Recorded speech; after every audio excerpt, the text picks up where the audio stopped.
নমস্কার বন্ধুরা। এখন শীতকালে তো বাজারে নানান ধরনের শাক ওঠে। এখন বাজার থেকে লাল শাক নিয়ে এসেছি। লাল শাক খেতে খুব ভালো লাগে। আজকে একদম সিম্পলভাবে কি করে লাল শাক করব সেটা আপনাদের সাথে শেয়ার করছি। এখানে লাল শাকগুলো কেটে নিয়েছি, কিছুটা রসুনের কলি নিয়েছি, দুটো শুকনো লঙ্কা নিয়েছি, আর কিছু পোস্ত নিয়েছি। আসুন রান্নাটা শুরু করা যাক। কড়াইতে তেল খুব ভালো করে গরম করে, সর্ষের তেল, আমি এতে সর্ষে, দুটো শুকনো লঙ্কা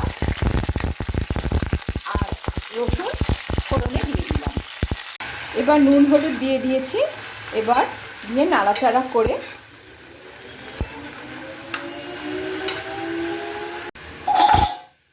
শাকগুলো ভালো করে নাড়াচাড়া করে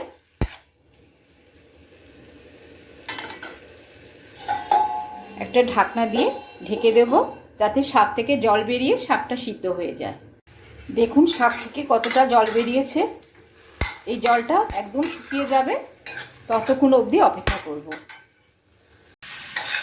লাল শাকের জল একদম শুকিয়ে গেছে।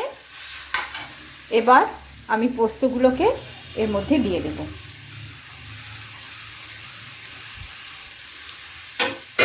দিয়ে ভালো করে নাড়াচাড়া করে নামিয়ে নেব।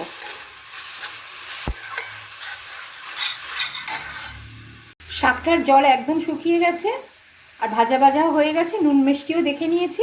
এবার একটা বাটিতে নামিয়ে নেব।